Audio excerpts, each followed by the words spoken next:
Assalamualaikum dan salam sejahtera guys. Selamat kembali ke channel Aizat Mahadan. Diharap korang semua berada dalam keadaan sihat, terhindar dari segala perkara malapetaka dan terhindar dari wabak Covid lah. Kali ni aku cuma nak share lah. Aku dapat job ni buat pertama kalinya sepanjang aku melala. Dalam tempoh, yalah aku pun baru juga start tahun ni kan. Kalau masih susah pula. Aku pun dah potong rambut pun pendek, selesa sikit. Aku tak tahu lah, rambut aku ni kelemomo teruk lah. Mungkin aku sebelum ni memang pakai shampoo yang bercampur-campur lah.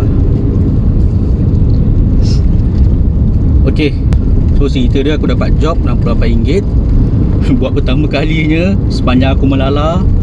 Tak pernah aku dapat job macam ni. Tapi banyak drop off point lah. Dia multi stop. Ada 1, 2, 3, 4, 5. Tapi ni return trip lah. Aku ambil kat tempat pertama. Lepas tu aku kena last trip tu aku nak kena patah balik tempat yang pertama tu lah. Kalau tengok sini dekat mana ni, Puteri Wangsa, Ulu Tiram lah.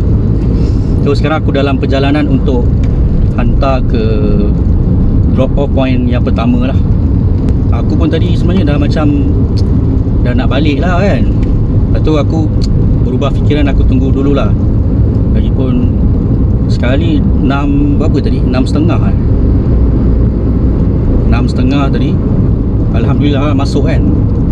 Kalau tengok tempat yang aku dapat ni, kalau dia dekat-dekat untuk yang drop 4 tempat ni kan, 1, 2, 3, 4 area yang sama. Aku tak tahulah, dia memang kat sini ada tulis return trip. So harga tu nampaknya macam okey. Tadi dia beritahu aku kena pergi tempat yang last sekali untuk dalam dia punya apps ni, untuk yang dia order ni. Sebab dia sebenarnya kedai, aku kena ambil barang dekat kedai tu dulu untuk yang first. So untuk yang first aku kena pergi yang last sekali. Dia dah beritahu aku tadi. Kemudian baru aku hantar barang yang 4 tempat ni, which is tempat pertama yang dia suruh aku pergi ni.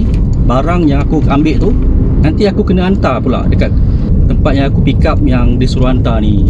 Betul lah aku cakap ni, macam terabur je. So jomlah kita ke lokasi drop off. Ok, aku dah sampai. Tu dekat atas meja tu lah bungkusan yang aku kena ambil. Berapa beg semua? 10. Ok. Sangat 10.